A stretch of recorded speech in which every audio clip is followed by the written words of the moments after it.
बिस्मिल्लाहिर्रहमानिर्रहीम। अस्सलाम वालेकुम students, my name is Abdurrahman and I am your biology teacher. आज जो स्टूडेंट्स हम टॉपिक स्टार्ट करने जा रहे हैं, चैप्टर नंबर 8 का इंतहाई अहम टॉपिक है economic gains and losses due to fungi. Fungi की बदौलत क्या क्या फ़ायदे हम हासिल कर रहे हैं और साथ ही साथ क्या क्या नुकसानात फंजाई हमें पहुंचा रही है। इन सारी चीज़ों को हम एक डिफरेंट वे में आज स्टडी करेंगे ताकि आप इसको लॉन्ग क्वेश्चन के लिहाज से तैयार कर सकें, शॉर्ट क्वेश्चंस भी इसके अंदर शामिल करेंगे और मल्टीपल चॉइस क्वेश्चन स्टेटमेंट्स भी साथ साथ में आपको बताता जाऊंगा। बहुत इंपॉर्टेंट है, इसलिए गौर से सुनिएगा और लिखते जाइएगा। जी स्टूडेंट्स, तो जैसा कि अभी मैंने बताया है, हम स्टडी करने जा रहे हैं अहमियत फंजाई की। तो पहले नंबर पे हम देखते हैं इकोनॉमिक गेन्स के क्या क्या फवायद हमें हासिल हो रहे हैं इनकी वजह से। पहली चीज जो हम इसमें डिस्कस करेंगे that is about the edible fungi. Alright, मैं कोशिश करूंगा कि हम बुक के सीक्वेंस को ही फॉलो करते जाएं ताकि आपको याद करने में बाद में आसानी हो सके। अब सबसे पहली चीज है एडिबल फंजाई। एडिबल फंजाई से क्या मुराद है? वो फंजाई जिसको हम खाने के तौर पे इस्तेमाल कर सकते हैं। स्पेशली आजकल सूप वगैरह जो इस्तेमाल होते हैं चाइनीज फूड के तौर पे, उनके अंदर मशरूम्स को इस्तेमाल किया जाता है। फिर इसी तरह फास्ट फूड में पिज्जा, ये जो एक चीज हम लोग इस्तेमाल करते हैं, खाते हैं, इसके ऊपर टॉपिंग्स के तौर पे बहुत ज्यादा इस्तेमाल की जाती हैं मशरूम्स। तो इस लिहाज से 200 से ज्यादा इकसाम हैं मशरूम्स की कि जो जनरली हम लोग आजकल खाना शुरू हो चुके हुए हैं। यहां पे अपने मुल्क में भी और इंटरनेशनली भी बहुत सारी जगहों पे इसको सर्व किया जाता है। ओके, फिर उसके बाद स्टूडेंट्स जो दूसरी चीज है दैट इज अबाउट मोर्शेला एस्क्यूलेंटा, जिनको हम नॉर्मली क्या कहते हैं? मोरल्स। ओके, फिर सबसे अहम बात यहां पे एक और है कि फंजाई की एक किस्म जिनको हम कहते हैं ट्रफल्स जेरे जमीन पाए जाते हैं और इनको तलाश करने के लिए कुछ मगरबी ममालिक में डॉग्स वगैरह रखे जाते हैं जिनको बोलते हैं स्पेशल स्निफिंग डॉग्स। वो सूंघते हैं और फिर उसके बाद उनको पता चल जाता है कि यहां पे ये फंजाई पाई जा रही है। फिर उस जगह को खोद के वहां से इनको बाहर निकाला जाता है और फिर वो लोग इसको खा लेते हैं। Alright, so it is again an edible fungus. Alright students, ये था हमारा पहला हिस्सा।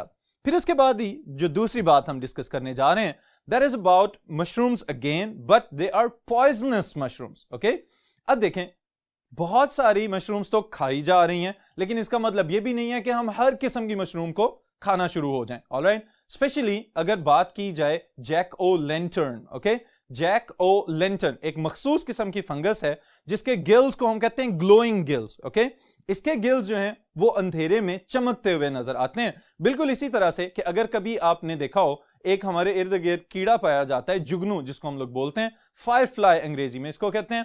अब स्टूडेंट्स, ये जैसे कीड़ा ग्लो करता है अंधेरे के अंदर, बिल्कुल इसी तरह से ये जो ग्लोइंग फंगस या जैक ओ लेंटर्न जिसको हम कह रहे हैं, इसके गिल्स भी चमकते हुए नजर आते हैं। और इसकी वजह क्या है? एक मखसूस किस्म का एंजाइम जो उस कीड़े में और इस फंगस में कॉमन है दैट इज ल्यूसीफेरेज, और एक प्रोटीन जिसका नाम है ल्यूसीफेरिन। ऑलराइट, उसकी वजह से इनके अंदर यह खसूसियत पाई जाती है कि ये चमकदार सलाहियत अपने अंदर पैदा कर सकें।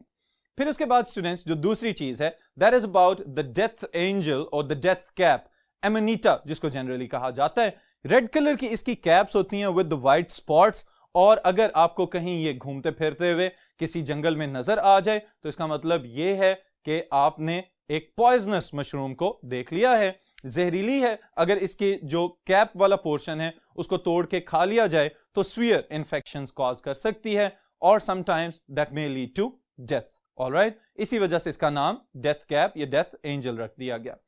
फिर इसके साथ स्टूडेंट्स जो नेक्स्ट चीज हम शामिल कर रहे हैं that is about the reindeer moss. Okay, अब मॉसेस आमतौर पे हम कहते हैं उन पौधों को कि जो ब्रायोफाइट्स में शामिल किए जाते हैं। ओके, नॉन वेस्कुलर प्लांट्स होते हैं, सादे पौधे होते हैं, बिल्कुल सिंपल, और उनके अंदर जाइलम और फ्लोएम जैसे वेस्कुलर टिश्यूज मौजूद नहीं होते। लेकिन ये जो टर्म हम यूज कर रहे हैं रेनडियर मॉस, ये दो अल्फाज का मजमुआ है। रेनडियर एक हिरन नुमा जानवर है और रेनडियर, ओके, तो इसके नाम से पता चल जाना चाहिए आपको कि ये हिरन की तरह का जानवर है। और सर्दियों में जब बहुत सारी जमीन की सतह को बर्फ कवर कर लेती है तो उस सूरत में स्टूडेंट्स लाइकन्स होते हैं जिनको हम ये रेनडियर मॉसेस कह रहे हैं। ये लाइकन्स ग्रो करते हैं और रेनडियर्स जो हैं, जो जानवर या और बड़े बर्फानी इलाकों में पाए जाने वाले जानवर, वो इस मॉस को खा के गुजारा करते हैं, जो कि असल में मॉस नहीं है बल्कि क्या है? लाइकन है। और लाइकन्स क्या होते हैं? They are the combination of fungi and algae. Alright. फिर उसके साथ मल्टीपल चॉइस क्वेश्चंस के लिए स्टूडेंट्स आप याद रखेंगे कि किन किन रीजन्स में नॉर्मली ये मौजूद हो सकते हैं। They can be found in arctic regions, sub arctic regions as well as the boreal regions. Okay, तो ये है हमारा पहला पार्ट एडिबल फंजाई के साथ पॉइजनस फंजाई और उसके साथ रेनडियर मॉसेस का पॉइंट नंबर 1। ऑलराइट जी स्टूडेंट्स, नेक्स्ट पॉइंट जो हम डिस्कस कर रहे हैं that is the importance of fungi in food industry. Alright, अब फूड इंडस्ट्री के लिहाज से जब भी बात की जाए so the most important member will be yeast, खमीर स्टूडेंट्स, जिसके जरिए फर्मेंटेशन के थ्रू पैदा की जाती है ब्रेड और उसके साथ ही साथ लिकोर या वाइन जिसको कहा जाता है।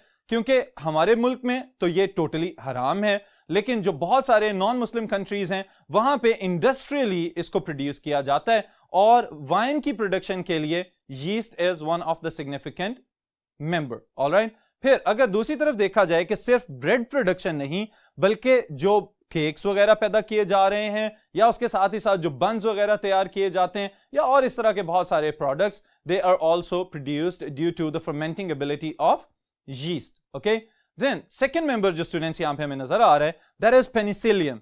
अब नॉर्मली ये ख्याल किया जाता है कि पेनिसिलियम वो मेंबर है कि जिससे एंटीबायोटिक तैयार की गई, लेकिन इटसेल्फ इज अ जीनस और इसकी डिफरेंट स्पीशीज हैं जो डिफरेंट प्रोडक्ट्स बनाने में काम आ सकती हैं।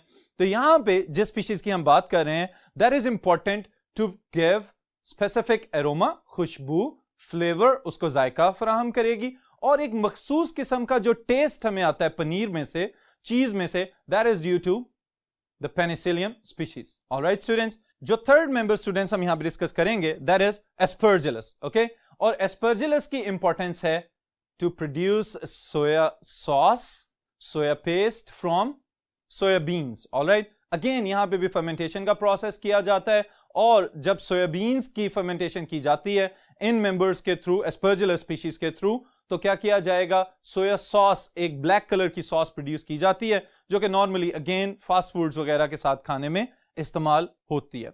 ओके स्टूडेंट्स, फिर जो लास्ट पॉइंट यहां पे मल्टीपल चॉइस क्वेश्चंस के लिए बहुत ज्यादा अहम है that is the production of citric acid through different species of Aspergillus. Alright, so Aspergillus species के जरिए सिट्रिक एसिड को भी पैदा किया जा सकता है।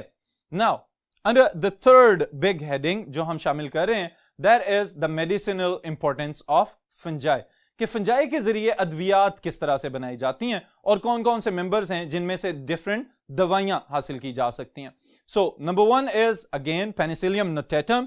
पेनिसिलियम नोटेटम से दुनिया की पहली एंटीबायोटिक तैयार की गई जिसका नाम है पेनिसिलिन। ऑलराइट स्टूडेंट्स, और डिस्कवर किसने की थी, अलेक्जेंडर फ्लेमिंग ने। सो मल्टीपल चॉइस क्वेश्चन के लिए अहम है ये वाली बात, याद रखिएगा इसको। The first ever discovered antibiotic was prepared from Penicillium notatum and it was discovered by Alexander Fleming. All right, students. Next is lovastatin. All right, lovastatin lowers the blood cholesterol level in human body. Okay, students.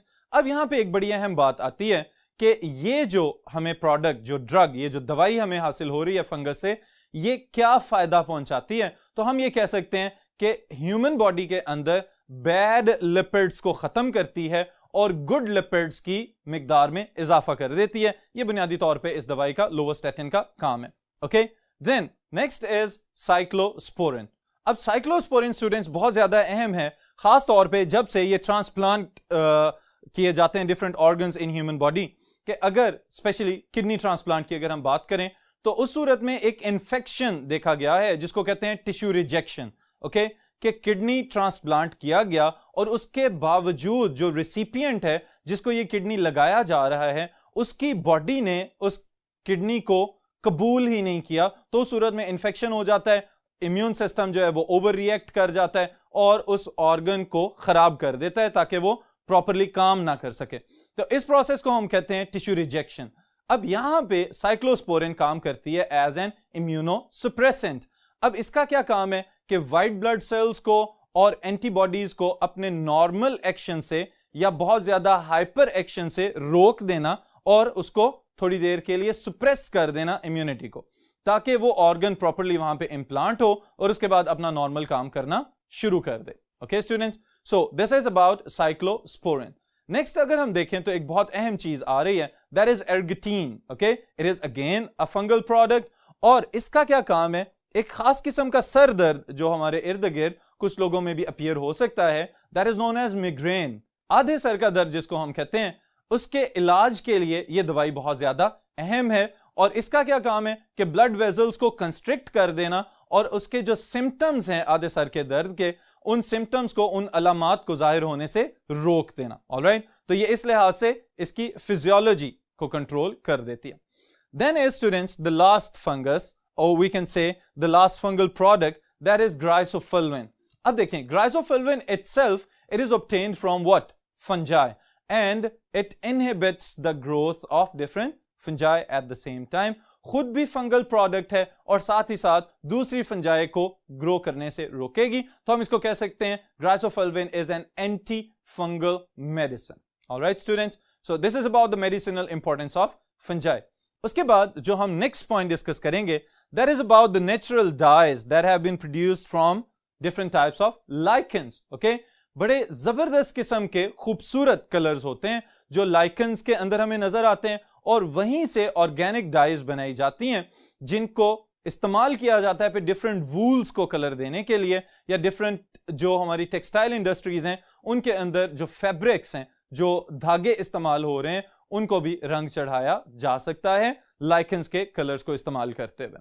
Alright students, then is the last important point about economic gains of fungi. आपकी book के sequence के लिहाज से मैं ये बात कर रहा हूं, इट इज व्हाट?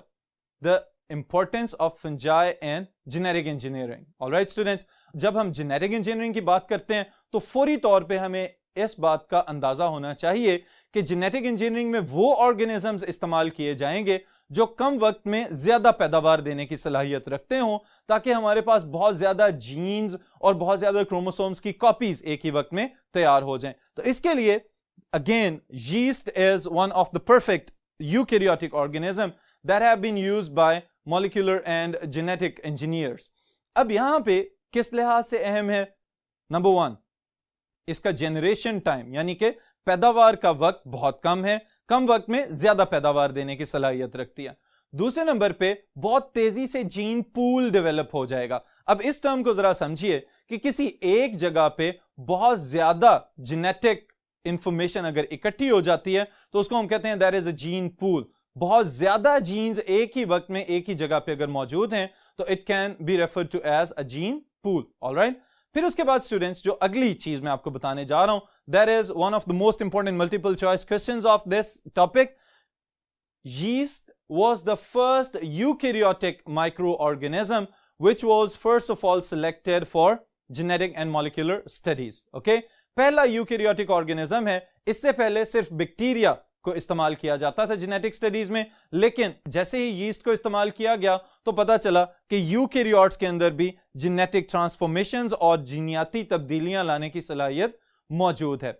और इस बात को इंश्योर किस तरह से किया गया कि जब इसके अंदर पहला फंक्शनल आर्टिफिशियल क्रोमोसोम देखा गया या उसको बना दिया गया। ऑलराइट स्टूडेंट्स, अब इससे क्या मुराद है कि नॉर्मली हम ये कहते हैं कि every living organism have its own genetic material, okay, जो कि उसका अपना न्यूक्लियस और उसके अपने न्यूक्लियोटाइड्स वगैरह उस इंफॉर्मेशन को रेगुलेट करते रहते हैं।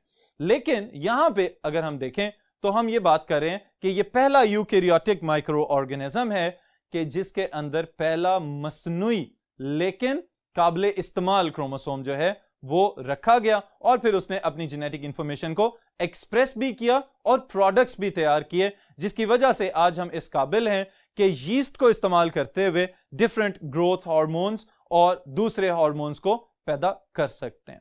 ऑलराइट स्टूडेंट्स, नेक्स्ट पार्ट जो हम डिस्कस करने जा रहे हैं that is economic losses due to fungi, कि फंजाई की वजह से क्या क्या नुकसानात होते हैं।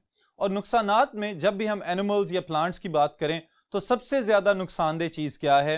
The diseases that are caused by different bacteria, fungi and viruses. Alright, क्योंकि इसी सूरत में सबसे ज्यादा कमर्शियली नुकसानात भी होते हैं। तो सबसे पहले हम यहां पे बात कर रहे हैं about the different types of diseases that are caused by fungi to different plants. अब यहां पे स्टूडेंट्स एक बात मैं आपको रिमाइंड करवाना चाहूंगा, और वो क्या है कि different types of fungi they are better decomposers than bacteria. Alright, ये मैंने आपको पहले भी बताया हुआ है काफी मर्तबा, और यहां पे मैंने आपको अभी दोबारा से रिवाइज करवा दिया। अब यहां पे जो बीमारियों की हम बात कर रहे हैं उसकी बुनियादी वजह भी यही है कि फंजाई के पास कुछ इस तरह के एंजाइम्स मौजूद हैं जो कि लिग्निन को और क्यूटिन को और सेलुलोज को, जो कि सेल वॉल्स के कंपोनेंट्स हैं इन द प्लांट्स, इवन के वो दरख्त जो देखने में बहुत ज्यादा मजबूत और ताकतवर नजर आते हैं, उनकी लकड़ी को भी आराम से ये डिकम्पोज कर सकती हैं डिफरेंट फंजाई। तो इस लिहाज से these are very harmful for plants as well. और अगर पौधों के लिए नुकसानदेह हैं तो इनडायरेक्टली हम अगर ये देखें कि plants are the producers of environment, तो वो खुराक के लिए, ऑक्सीजन के लिए जिम्मेदार हैं। तो अगर पौधे नुकसान में जाएंगे तो इनडायरेक्टली नुकसान हम तक भी पहुंचेगा। ऑलराइट, अब देखें जो बात हम यहां पे डिस्कस करने जा रहे हैं, that is about different diseases that are caused by fungi. जो पहली चीज स्टूडेंट्स यहां पे हम डिस्कस करेंगे, that is about the disastrous diseases, the rust, the smut and the mildews. ये कौन कौन सी बीमारियां हैं? रस्ट हमने देखा हुआ है, ब्रिक रेड कलर के स्पोर्स अगर आ जाएं due to what was the name of the member, that was Puccinia graminis. Alright, फिर उसके बाद दूसरे नंबर पे जो स्मट की हम बात कर रहे हैं, अगर हम कहें कि स्मट, तो ये कौन सी फंगस थी? That was Ustilago tritici. ओके, और फिर मिल्ड्यूज, अगर आपने अपने इर्द गिर्द देखा हो, बाज़ औक़ात फल जब पैदा होने वाले होते हैं तो उन पौधों के फूलों के ऊपर सफेद रंग का एक पाउडर नजर आना शुरू हो जाता है। ऑलराइट, जो बाद में जालेदार धागों के घेरे में आ जाता है। तो इस कंडीशन को हम कहते हैं कि ये किसी ना किसी फंगस का अटैक हो चुका हुआ है और पाउडरी अपीयरेंस है, तो that's why it is known as powdery mildew. Normally ये कहां कहां पे हमें नजर आता है स्टूडेंट्स? ग्रेप्स वगैरह के ऊपर, रोजेस के ऊपर, और उसके साथ ही साथ गंदम के ऊपर जब बीज बनने जा रहे होते हैं उस वक्त भी इनका अटैक हो सकता है।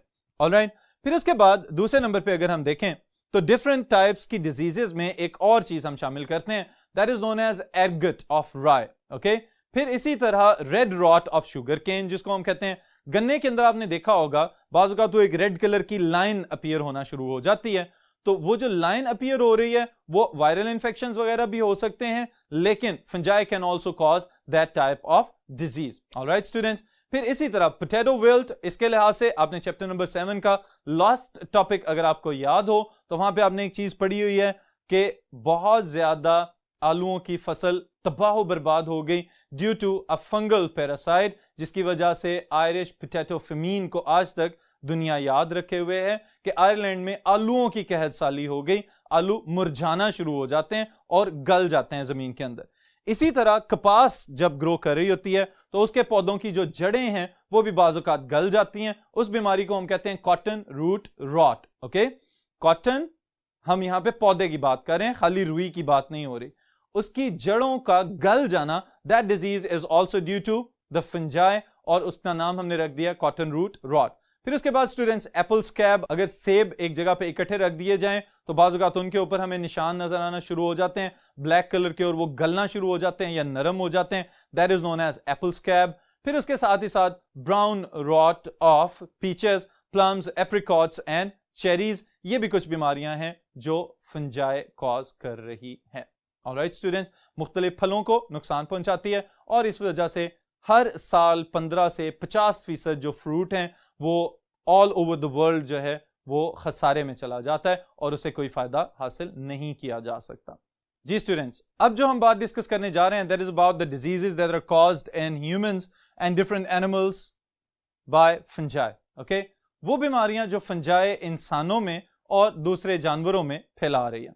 सबसे पहले नंबर पे सबसे ज्यादा अहम बात हम यहां पे करेंगे, सफाई निस्फ ईमान है। अगर इस चीज को अपना लिया जाए तो बहुत सारी बीमारियों से वैसे ही छुटकारा पाया जा सकता है।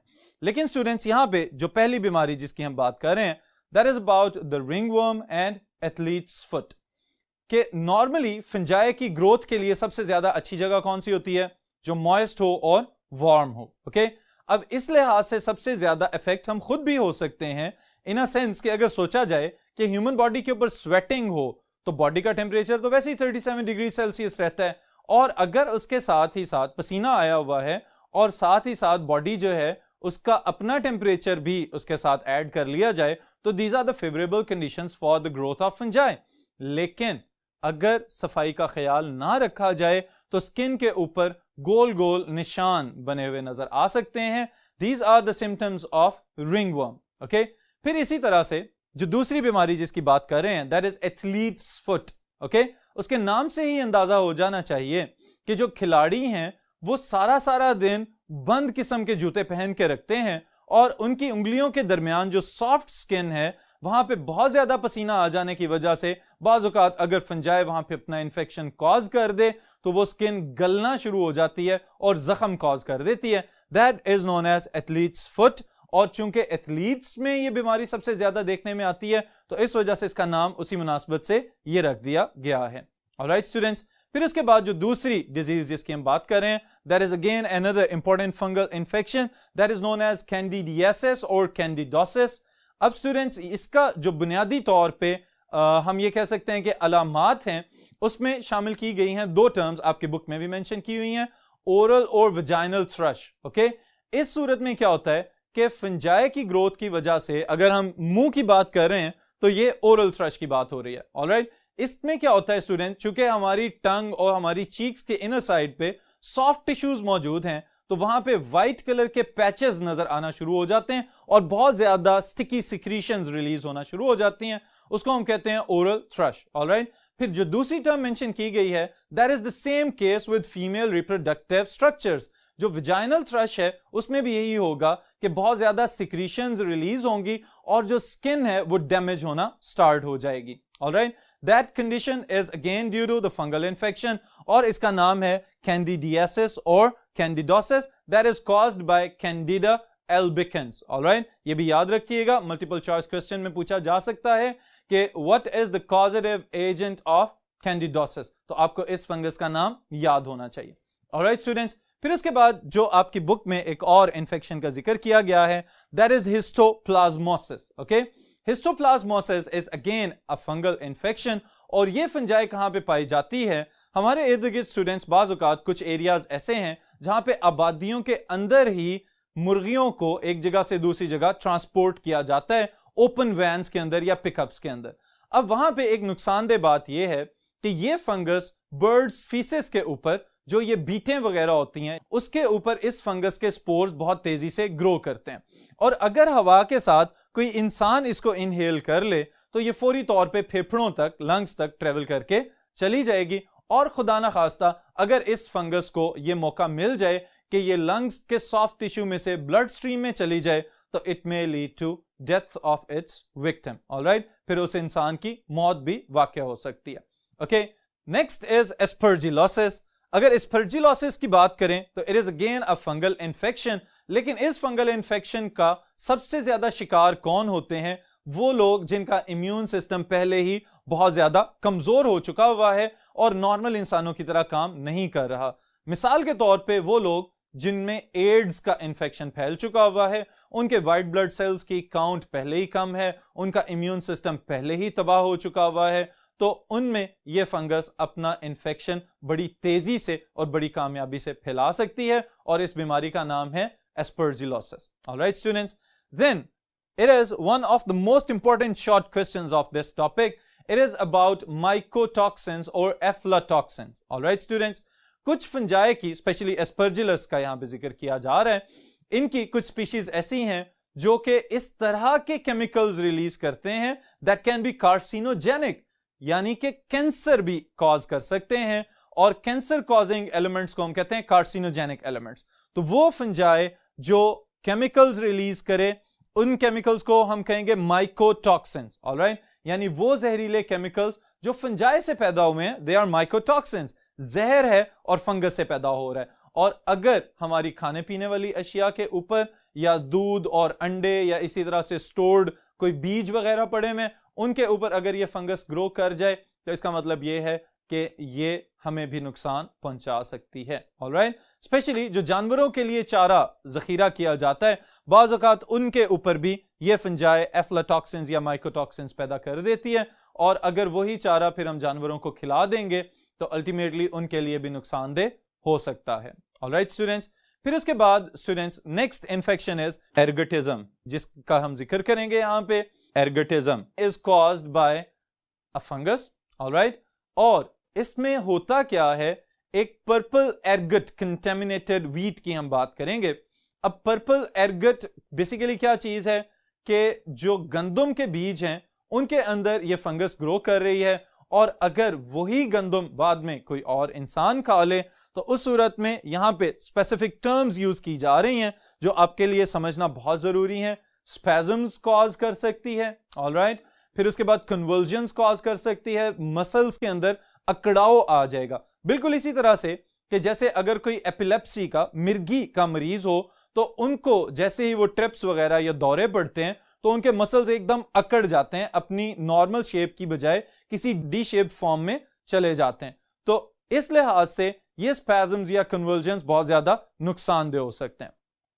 फिर उसके बाद स्टूडेंट्स एक और टर्म यहां पे यूज की गई है, that is psychotic delusion, alright, कि इसका मतलब यह है कि जहनी सलाहियतों को भी मुतासिर कर सकती है ये फंगस। और फिर उसके बाद अगली चीज जो है that is very destructive, that is known as gangrene, alright. ये भी हो सकता है कि ब्लड का फ्लो ऑब्स्ट्रक्ट कर दिया जाए, उसमें रुकावट डाल दी जाए और अगले टिश्यूज जो हैं वो नेक्रोटिक सेल डेथ की तरफ चले जाएं, यानी कि सेल्स जो हैं और टिश्यूज जो हैं उनकी डेथ होना शुरू हो जाए और वो टिश्यूज गलना शुरू हो जाएं। और बाज़ औक़ात ऐसी भी स्टेज आ जाती है कि उन ऑर्गन्स को या उन टिश्यूज को सर्जिकली काट के और बॉडी से अलहदा करना पड़ सकता है, ऑलराइट। सो इस कदर ये नुकसानदेह हो सकते हैं फंगल इन्फेक्शंस।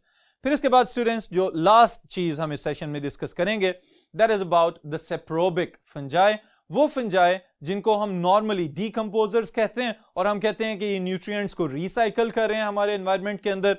लेकिन साथ ही साथ जो यहां पे नुकसानदेह पहलू है वो ये है कि जो ब्रैकेट फंजाई वगैरह या इसी तरह के दूसरे मेंबर्स हैं किंगडम फंजाई के, ये क्या करते हैं, खड़े हुए दरख्तों को जो कि अभी जिंदा हैं और नॉर्मल लिविंग एक्टिविटीज परफॉर्म कर रहे हैं, उनके अंदर हॉस्टोरिया को पेनिट्रेट करते हैं और उनके जरिए खुराक खाना शुरू हो जाते हैं और लकड़ी को नुकसान पहुंचाते हैं। फिर इसी तरह से यही नहीं कि सिर्फ जिंदा दरख्तों या पौधों को, बल्कि साथ ही साथ वो इमारती लकड़ी जो इंसानों ने किसी ना किसी काम के लिए स्टोर की होती है, उसके ऊपर भी इस फंगस का अटैक हो सकता है, ऑलराइट।